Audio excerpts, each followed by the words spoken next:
سامعین و ناظرین السلام علیکم ورحمۃ اللہ وبرکاتہ۔ سامعین اکرام، میں آپ حضرات کے لیے ایک بہت اچھی ویڈیو لے کر حاضر ہوں۔ مفتی سلمان نظری بیان فرماتے ہیں اور ہمیں آج یہ معلوم ہوگا کہ کیا ہم قرآن کی کوئی بھی آیت پڑھ کر کسی کے اوپر دم کر سکتے ہیں؟ کسی کی طبیعت علیل ہے، کوئی کسی پریشانی کے حالت میں ہے، کیا ہم اس کے اوپر قرآن کی کوئی بھی آیت پڑھ کر پھونک سکتے ہیں؟ کیا یہ درست ہے، یہ صحیح ہے، اور کیا اس سے شفا بھی ملتی ہے؟ آئیے ویڈیو سنتے ہیں اور پورا معاملہ ہے اندر کا کیا ہے دیکھتے ہیں۔ کیا قرآن کی آیتیں پڑھ کر کسی پر پھونک مار سکتے ہیں کہ نہیں؟ آپ روح کی تبدیلی کی طرف توجہ کریں، روح کی تبدیلی۔ اسی لیے میرے آقا صلی اللہ تعالی علیہ وسلم نے جن لوگوں کو مسیحا بنایا، شاعر نے یہی کہا ہے، خود نہ تھے جو راہ پہ اوروں کے ہادی بن گئے، کیا نظر تھی جس نے کہ مردوں کو مسیحا کر دیا۔ میرے آقا صلی اللہ تعالی علیہ وسلم نے ان کو مسیحا بنایا۔ بعض صحابہ ایسے ہیں، ایک سفر پر ہیں، کہتے ہیں ایک آدمی پیٹ کے درد سے تڑپ رہا تھا۔ صحابہ کو یہ خبر نہیں تھی کہ کیا کیا جائے۔ ایک صحابی آگے بڑھے، انہوں نے کچھ پڑھا، اس پر پھونک دیا، اس کو پیٹ کا درد چلا گیا، ختم ہی ہو گیا، صحیح ہو گیا۔ سارے صحابہ نے پوچھا کہ تو کیا حکیم ہے، تو کیا معالج ہے، طبیب ہے، کیا کیا تو نے؟ اس صحابی نے کہا مجھے کچھ سمجھ میں نہیں آ رہا تھا، یہ بڑی تکلیف میں تھا، جس کے ہاں یہ لوگ مہمان تھے، میں نے سورہ فاتحہ کی تلاوت کی اور اس پر پھونک دیا، اس کا پیٹ صحیح ہو گیا۔ لیکن صحابہ ہر چیز کو اس طرح سے نہیں لے لیتے تھے۔ سارے صحابہ ان کے اوپر جرح کرنے لگے، یہ کام کیا تجھے رسول اللہ نے کرنے کا حکم دیا تھا یا خود سے کیا؟ اس صحابی نے کہا نہیں، حضور نے تو ایسا کچھ کہا نہیں، میں نے خود کیا۔ پکڑ کر لے چلے حضور کی بارگاہ میں۔ کیا قرآن کی آیتیں پڑھ کر کسی پر پھونک مار سکتے ہیں کہ نہیں؟ یہیں سے، اس حدیث سے ہی ثابت ہوتا ہے کہ ہم جو بزرگان دین کے پاس دم کرانے کے لیے جاتے ہیں، وہ صحابہ آئے، کہا اے اللہ کے نبی صلی اللہ علیہ وسلم، آپ کے اس صحابی نے آج ایک عجیب و غریب عمل کیا۔ کہا کیا کیا؟ ایک شخص کا پیٹ شدت سے درد کر رہا تھا، انہوں نے سورہ فاتحہ پڑھ کر کے اس پر دم کر دیا۔ حضور مسکرائے اور فرمایا کیا تمہیں معلوم نہیں سورہ فاتحہ کا ایک نام سورہ شفا بھی ہے؟ سورہ فاتحہ کا ایک نام سورہ شفا بھی ہے۔ میرے صحابی نے جو کیا بالکل صحیح کیا۔ عزیزان گرامی وقار، سورہ فاتحہ آپ بھی پڑھے ہیں، بہت سارے لوگ پڑھیں، پھونک ماریں، کتنوں کا درد جائے گا۔ یہاں کیا ہے؟ زبان کی تاثیر ہے۔ جب دل اندر سے پاک ہو، زبان سے جو نکلے وہ اثر رکھتا ہے۔ محبوب الہی کے پاس ایک شخص آیا، اس نے اپنی بچیوں کی شادیوں کی شکایت کی کہ گھر میں کچھ بھی نہیں ہے، مال کچھ نہیں ہے، آپ کچھ رحم فرمائیں۔ انہوں نے 2-3 ڈھیلے اٹھائے اور 3 بار قل هو اللہ احد پڑھ کر کے دیا، اس کے ہاتھ میں دیا۔ تو بندہ کہتا ہے میں گھر لے کر گیا وہ ڈھیلے، تو دیکھا وہ سونے کے تھے، گولڈ تھے۔ میں نے بیچا، شادی کی، لیکن فارمولہ تو مل گیا تھا۔ اس نے بھی اپنے گھر میں ڈھیلے اٹھائے اور قل هو اللہ پڑھنے لگا، 1000 بار پڑھ لیا، ڈھیلا تو ڈھیلا ہی تھا، کچھ نہیں ہوا۔ دوسرے دن وہ آیا محبوب الہی کے پاس، کہا آپ نے اس دن مجھے جو دیا تھا کیا پڑھ کے دیا تھا؟ کہا قل هو اللہ پڑھ کے دیا تھا۔ کہا میں کتنی مرتبہ آپ نے پڑھا تھا شیخ محترم؟ محبوب الہی نے کہا 3 بار پڑھا تھا۔ کہا میں 1000 بار پڑھا، ڈھیلا بدلا ہی نہیں، ویسے ہی ہے۔ محبوب الہی نے فرمایا جا پہلے اپنی روح بدل لے، ہر چیز بدل جائے، اپنا دل بدل لے، اللہ تیری زبان سے ہر چیز کو بدل دے گا۔ آپ کی تاثیر جو ختم ہوگی تو روح کے بدلنے سے، آپ نے اپنی روح کو اور اپنے قلب کو غلاظتوں میں اگر رکھا ہے تو زبان کی تاثیر ختم ہو جاتی۔ حضرت سیدنا سلیمان جزولی رحمۃ اللہ تعالی جو دلائل الخیرات شریف کے مصنف، وہ کہتے ہیں درودوں کا مجموعہ انہوں نے لکھا ہے، کتاب لکھی۔ ہم سفر پر تھے، عصر کی نماز کا وقت تھا، ٹائم ختم ہو رہا تھا، کنواں قریب میں تھا، وضو کرنے کے لیے، پانی نکالنے کے لیے کوئی چیز نہیں تھی، ہم پریشان تھے ساتھی لوگ۔ ایک چھوٹی سی 10 سال کی بچی آئی، اس سے کہا بیٹا تمہارا گھر قریب ہے تو بکیٹ کچھ لے آؤ، ڈول لے آؤ، پانی نکال کر ہم وضو کرنا چاہتے ہیں۔ اس لڑکی نے کہا پانی چاہیے آپ کو۔ وہ گئی اس کنویں کے پاس کھڑی ہو کر اپنا تھوک ڈال دی، تھوک دیا اس نے، اور پانی جوش مار کر اوپر آیا۔ उन लोगों ने वज़ू किया। सुलेमान जज़ूली फरमाते हैं मैंने बच्ची को रोक लिया, बेटा रुक जा, हम नमाज पढ़ेंगे, बाद में तुझसे बात करेंगे। नमाज के बाद उन्होंने कहा अल्लाह का वास्ता देता हूँ, कौन सा वजीफ़ा करती हो, कौन सा अमल करती हो, तुम्हारे थूक से कुएं का पानी ऊपर तक कैसे आया? वो बच्ची क्या कहती है, कोई वजीफ़ा नहीं, मेरे बाप नेक हैं, उन्होंने सिर्फ इतनी तरबियत की है कि बेटा झूठ कभी नहीं बोलना, हराम कभी नहीं खाना, झूठ कभी ना बोलना, हराम कभी ना खाना। इन दो चीज़ों पर हमारा अमल है, अल्लाह रब्बुल इज़्ज़त ने ज़ुबान में असर रखा है। अज़ीज़ान गिरामी, ये करामात की दुनिया है, लेकिन मैं आपसे ये कहूँगा करामात बाज़ औलिया को दी गई हैं, हर एक के लिए नहीं, लेकिन तुम्हारे लिए सबसे बड़ी करामत ये है कि कुएं का पानी बाहर आ जाए, समंदर का पानी हट जाए, ये करामात अलग हैं। मैं कहता हूँ एक मोमिन के लिए सबसे बड़ी करामत ये है तुम इधर से ज़ुबान से एक कलमा बोलो, सामने वाले का दिल बदल जाए, उसके दिल में इनकलाब आ जाए, ये तुम्हारी करामत है, ये तुम्हारी करामत। लेकिन कब होगा? जब तुम खुद अपने आप को बदलने की सोचो। खुदा ने आज तक उस कौम की हालत नहीं बदली, न हो फिक्र जिस कौम को खुद अपनी हालत बदलने का, न हो फिक्र जिसको खुद अपनी हालत बदलने का। अज़ीज़ान गिरामी वक़ार, रसूल मुहतरम सल्लल्लाहु तआला अलैहि वसल्लम का एक मुख्तसर सा अरसा जो हमारे दरमियान रहा है पूरी कायनात में, मैं तेज़ी से आज सुना करके आपके सामने से बारगाह मुस्तफ़ा में इल्तिजा भी करूँगा। वो मक्का मुकर्रमा की सरजमीन 14 सदियाँ पहले, आज से 1400 से 42 चल रहा है, इसको और 53 मिला लें, इसको इसके साथ और 53 मिला लें, यानी तकरीबन 1495 के साल के करीब हो गया। इससे पहले मेरे आका सल्लल्लाहु तआला अलैहि वसल्लम आज ही का दिन था जो फर्शे गीती पर तशरीफ़ लाए। वो आमिना का दुर्र यतीम, वो अब्दुल्लाह का नूर नज़र, बारगाह मुस्तफ़ा सल्लल्लाहु तआला अलैहि वसल्लम में खिराज अक़ीदत के लिए मैं बात कर रहा हूँ।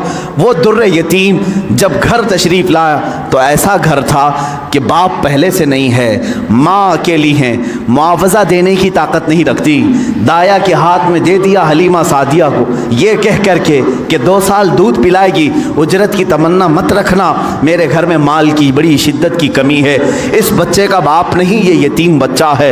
हलीमा सादिया ले गई, लेकिन बरक़ात पे बरक़ात उन्होंने देखा है। रसूल पाक को अपने गोद में खिलाया। हलीमा सादिया कहती हैं ये आम बच्चा नहीं था, इनके आते ही बनु साद की सारी बकरियों के थन दूध से भर चुके थे और सारे बच्चे हुजूर पाक सल्लल्लाहु तआला अलैहि वसल्लम को देखने के लिए आते थे। हत्ता कि हलीमा सादिया की बेटी शैमा कहती हैं, शैमा क्या कहती हैं कि हमारे कबीले में, हमारे मोहल्ले में रिवाज था, रात के वक्त या शाम के वक्त सारी लड़कियां जो उनके उम्र की थीं, शैमा के उम्र की थी, वो कहती हैं अपने अपने छोटे भाइयों को, जिसका भाई होता लेकर के आती थी, कंपटीशन चलता था। बहन अपने भाई को दिखाकर कहती किसका भाई ज़्यादा खूबसूरत है। हर खातून, हर बहन अपने छोटे भाई की गोद में लाकर उसके नाक नक्शे बयान करती, अरे मेरे भाई की तो पेशानी बड़ी चौड़ी है, ये खूबसूरती की अलामत है। कोई कहती मेरे भाई की तो आँखें बड़ी झील जैसी हैं और ये बड़ा खूबसूरत है। हर खातून, हर बहन गोद में लिए हुए बच्चे को अपने भाई पर फख्र करती। और हज़रत शैमा कहती हैं जब इस मजमे में मैं मेरे भाई मोहम्मद को लेकर के आती, अल्लाह अल्लाह, वो कहती हैं सारी मेरी सहेलियां उठ खड़ी होती, कहती शैमा तेरे भाई के साथ हमारे भाइयों का मुकाबला नहीं, यह हमारा आपस का मुकाबला है, यह हमारा आपस का कंपटीशन है, तू कभी मोहम्मद को हमारे दरमियान ना ला, इसलिए कि इसके मुकाबले में 14वीं का चांद भी शर्मा जाता है। यह बनु साद की ख़वातीन का कहना है। हज़रत शैमा कहती हैं उस मुकाबिल में मैं कभी रसूल पाक को ले जाती तो वो एक्सेप्ट नहीं करती, कहती कि शैमा तेरे भाई के साथ हमारे भाइयों का मुकाबला नहीं। व अहसनु मिन कलम तरक़त्तु आइनी व अजमलु मिन कलम तलिदिन निसाउ, या रसूल अल्लाह आपसे ज़्यादा हसीन मेरी आँखों ने देखा नहीं, आपसे ज़्यादा जमील किसी माँ ने जना नहीं। वो 2 साल की उम्र पाक में हलीमा सादिया दौड़ती हुई वापस मक्का ले आई और हज़रत आमिना से कहा मैंने 2 साल का अरसा आपसे मांगा था, लेकिन 6 महीने और बढ़ा करके दे दो, उजरत भी नहीं चाहिए, मुआवजा भी नहीं चाहिए। लेकिन हज़रत बीबी आमिना ने अपने पास अपने साहबजादे को रख लिया। 2 साल के अरसे में घर में कितने अफराद हैं? कौन हैं? बाप नहीं है, दादा है अब्दुल मुत्तलिब, वो भी बुढ़ापे को पहुंचे हुए हैं। रसूल पाक सल्लल्लाहु ताला अलैहि वसल्लम अपने दादा की सरपरस्ती में हैं। 6 साल की उम्र में अपनी माँ के साथ ननिहाल का सफ़र किया, मदीना का सफ़र किया। उस वक्त जो यसरब था वो हुजूर का ननिहाल भी है, नानी का घर है। हज़रत आमना के साथ गए 6 साल की उम्र में, जब हज़रत अब्दुल्ला की एक कनीज़ उम्मे ऐमन साथ में है, कोई नहीं। 3 लोगों का ये काफ़िला पैदल मक्का से मदीना गया है। मदीना से वापसी हो रही है। मकाम अबवा में बीबी आमिना बीमार हुई। बीबी आमिना सलामुल्लाह अलैहा इतनी शिद्दत से बीमार हुई कि वो चल फिर नहीं सकती थी। उसी रास्ते में वो रह गई और उसके बाद अपने नूरे नज़र को करीब बुलाया और कहा, ए मोहम्मद मेरी आखिरी सांसें हैं। 6 साल की उम्र पाक में रसूल पाक सल्लल्लाहु अलैहि वसल्लम ने अपनी माँ की आंखें बंद की और उनकी रूह कब्ज़े उनसरी से परवास की। वो 6 साल की उम्र में अपनी मुक़द्दस माँ का जिस्म मुबारका उठाते हैं, कब्र में दफन भी करते हैं और अपने वालिद की कनीज़ के साथ वापस मक्का आते हैं। अब कौन था इस मोहम्मद अरबी के साथ? न बाप है न माँ है, वो दुर्रे यतीम, पूरी कायनात के यतीमों का आका बना है, पूरे यतीमों का मावा व मलजा बना है। लेकिन अल्लाह ने उसे दुर्रे यतीम पैदा किया। जब 8 साल की उम्र हुई, दादा का भी इंतकाल हो गया, अब्दुल मुत्तलिब भी दुनिया से चले गए। अब कौन था सिवाय एक चचा के, अबू तालिब के? अब कोई नहीं था। आपकी सरपरस्ती में रहे। जहाँ तक बात आती है अबू तालिब की, मैं कहूँगा बड़े अदब के साथ, ए लोगों, इस इख्तिलाफी मसले में कभी भी तीर मारने की कोशिश ना करना। बाज़ लोग अबू तालिब के कुफ्र के मुतालिक इसरार करते हैं कि वो काफिर थे, बाज़ लोग ईमान के मुतालिक, लेकिन जो हकीकत है वो अल्लाह के हवाले करो, अल्लाह के हवाले करो। रसूल पाक सल्लल्लाहु ताला अलैहि वसल्लम को उन्होंने जान से ज़्यादा तरबियत की है। यहाँ तक कि मक्का वालों से उन्होंने कहा था, जब रसूल पाक ने ऐलान नबुव्वत किया था, अबू जहल, उतबा, शैबा सब ने आकर कहा, अबू तालिब अगर ये तेरी निगरानी में ना रहे तो हम इसका कुछ से कुछ कर दें, तो मोहम्मद हमारे हवाले कर दे। जानते हो अबू तालिब, मुझे बड़ी तकलीफ़ होती है जब सिरे से कोई आदमी उनको बिल्कुल काफिर मुशरिक गर्दाने। मैं कहता हूँ कफ़े लिसान तो करो, ज़ुबान को रोक तो लो, जो मामला होगा क़यामत के दिन देखा जाएगा। हुजूर के चचा हैं, लेकिन इश्क की बात तो देखें, वो मक्का वालों से क्या कहते हैं? कोई मोहब्बत करने वाला ही ये जुमले कह सकता है। मक्का वालों से उन्होंने कहा, ऐ मक्का वालों सुन लो, तुम अगर मेरे एक हाथ में चांद रख दो, दूसरे हाथ में सूरज रख दो, तब भी मैं मोहम्मद तुम्हारे हवाले नहीं कर सकता। ये अबू तालिब के अल्फाज थे जो रसूल पाक के लिए उन्होंने फरमाए थे। मैं अदब से कहता हूँ, लेकिन फिर साथ में ईमान और कुफ्र का मामला अल्लाह के हवाले करता हूँ, इसलिए कि इस पूरी कौम को न जन्नत देना है न दोज़ख देना है, न क़यामत के दिन तुम्हारे हाथ में फ़ैसला है न मेरे हाथ में फ़ैसला है। अबू तालिब जन्नत में जाएंगे कि जहन्नम में जाएंगे, मैं कौन होता हूँ फ़ैसला करने वाला? न आला मलाइका में से हैं हम, न फरिश्तों में से हैं, बल्कि अल्लाह रब्बुल इज़्ज़त के हवाले है ये फ़ैसला, हर एक के जन्नत और दोज़ख का फ़ैसला। बहरहाल 12 साल की उम्र में अबू तालिब ने रसूल पाक को अपना साथी बना लिया। ऐसा मुझे बताओ, अबू तालिब पर जब भी बातें आएँ अदब के साथ कहो, अदब के साथ कहो। मैंने अबू तालिब को बहुत पढ़ा है, वो रसूल पाक को छोड़कर एक लम्हा भी नहीं रहते थे, एक लम्हा नहीं रहते। 12 साल की उम्र में जब उन्हें यमन की तिजारत पे जाना था, अबू तालिब ने इन्हें छोड़ा नहीं, रसूल पाक को तिजारत के सफ़र में साथ ले लिया। बीच रास्ते में एक जगह पड़ा हुआ, वहाँ एक राहिब था, ईसाई राहिब, और उसने देखा, चेहरे पाक को देखकर अपनी किताबों में पड़ी हुई सारी अलामतें देख लिया, उसने मेहमान बना लिया। अबू तालिब से पूछा, तुम कहाँ से आ रहे हो, कौन सा ख़ानदान है? जब उन्होंने बताया तो वो राहिब कहता है, बुहैरा राहिब, ऐ अबू तालिब, मेरी बात सुनते हो तो सुन लो, जो तुम्हारे साथ बच्चा तुम्हारा भतीजा है, ये अल्लाह का सबसे आखिरी रसूल होगा, ये सबसे आखिरी रसूल होगा। तुम जा रहे हो शाम या यमन, वहाँ यहूदी इसके जानी दुश्मन होंगे, वो बच्चे को मार डालेंगे, कत्ल करेंगे, लिहाजा तुम अपनी तिजारत का सामान यहीं बेच दो और वापस मक्का ले जाओ। अबू तालिब ने सिर्फ रसूल पाक की जान की हिफाजत के लिए पूरा तिजारत का काफिला वहाँ बेच दिया, वापस मक्का तशरीफ लाए। अबू तालिब ने 25 साल की उम्र तक रसूल पाक की ऐसी तरबियत करते रहे। मेरे आका सल्लल्लाहु ताला अलैहि वसल्लम की परवरिश में उन्होंने कोई फिरोगुजाश नहीं किया, कुछ नहीं छोड़ा। جب آپ کی عمر 25 سال کی ہوئی میرے آقا کی شادی کی عمر ہے، یہ شادی کی عمر ہے، رسول پاک کو سامنے سے پیغام آیا بی بی خدیجۃ الکبریٰ کا، جو مکہ کی طاہرہ تھیں۔ لوگ کہتے ہوں گے مالدار سے شادی کیا، بلکہ آپ کو یہ معلوم نہیں، پورے مکہ میں حضرت خدیجہ کا ایک لقب مشہور تھا، طاہرہ ان کو کہا جاتا تھا۔ حضور کے پاس جب ان کا پیغام نکاح آیا، آپ نے ایکسیپٹ کیا۔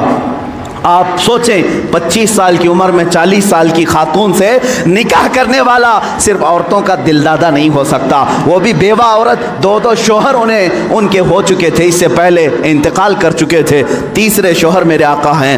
رسول پاک صلی اللہ تعالیٰ علیہ وسلم کی شادی ہو رہی ہے، شادی کا جو خطبہ نکاح ہے کوئی اور نہیں، ابو طالب ہی پڑھ رہے ہیں۔ ابو طالب نے خطبہ پڑھا، خطبے کے الفاظ بھی دیکھیں، کہیں ایک شرک نہیں، کہیں ایک کفر نہیں، بلکہ اللہ کی حمد و ثنا ہے، رب ذوالجلال کی تعریف و توصیف ہے۔ اس کے بعد رسول پاک کی تعریف بھی اس خطبے میں موجود ہے، وہ خطبہ آج بھی موجود ہے، کتابوں میں لکھا ہوا ہے۔ ابو طالب نے جو رسول پاک کے نکاح میں خطبہ پڑھا تھا، کوئی اور نہیں پڑھا، چچا نے خطبہ پڑھا، اور اس کے بعد محمد صلی اللہ تعالیٰ علیہ وسلم کا نام لیتے ہوئے پھر سارے مجمع میں کہا یہ میرا عزیز از جان بھتیجا محمد ہے، اس سے زیادہ شریف پورے مکہ میں تم لا نہیں سکو گے، اس سے زیادہ حسین تم پورے عرب میں لا نہیں سکو گے۔ اس کے بعد کہا محمد کا جو مہر طے پاتا ہے وہ ابو طالب کے مال سے جائے گا، خدیجۃ الکبریٰ کو جو مہر دیا گیا رسول پاک کا وہ بھی ابو طالب کے مال سے دیا گیا ہے، رسول پاک کے اس چچا کے مال سے۔ اب یہ زندگی ہے پاک ازدواجی زندگی ہے، میرے آقا سیدہ خدیجہ کے ساتھ 25 سال گزارتے ہیں۔ 50 سال کی عمر مبارکہ جب میرے آقا کی ہوئی، یعنی 40 سال کی عمر پاک جب تھی، تب اللہ تعالیٰ نے آپ کو حکم دیا اے رسول آپ اعلان کر دیں میں اللہ کا آخری رسول ہوں، بتوں کی عبادت چھوڑ دو، ایک خدا کی عبادت کی طرف آؤ۔ یہ حضور کی 40 سالہ زندگی میں جو انقلاب آیا، اب مکہ والوں کی یہاں سے ستم ظریفیاں شروع ہوئیں۔ میرے آقا نے سب کو جمع کیا مکہ کے ایک سرزمین پر، میدان میں پوچھا میرے بارے میں تمہارا کیا خیال؟ سبوں نے کہا تم آج تک کبھی جھوٹ نہیں بولے اور کبھی کسی کی امانت میں خیانت نہیں کی۔ حضور نے فرمایا اے مکہ والو، اگر میں یہ کہہ دوں ان پہاڑوں کے پیچھے ایک فوج چھپی ہے جو تم پر حملہ کرنا چاہتی ہے، کیا میری اس بات پر یقین کرو گے؟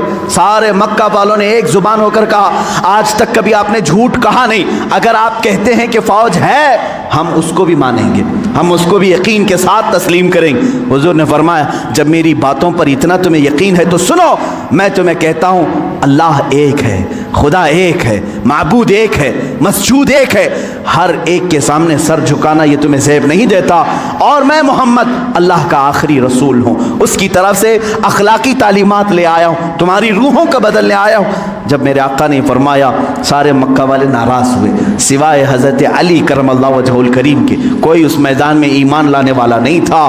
حضور پاک صلی اللہ علیہ وسلم کی دعوت کی ابتدا صرف 2 لوگوں سے شروع ہوئی، ایک حضرت علی سے، دوسرے حضرت خدیجہ سے۔ کبھی نا امید مت ہو، اپنی دعوت اثر کتنا رکھتی ہے یہ اللہ کے اوپر چھوڑو، بولنا سیکھو، آج نہ صحیح کل مولا تعالیٰ تمہاری اس دی ہوئی دعوت کو پائے تکمیل تک ضرور پہنچائے گا۔ 2 لوگوں سے دعوت شروع ہوئی، ایک علی سے ایک خدیجہ سے، لیکن وہ دعوت آج کہاں کو پہنچی ہے؟ آج تقریباً پوری دنیا میں 2.25 ارب لوگ 180 کروڑ کی تعداد میں مسلمان جی رہے ہیں۔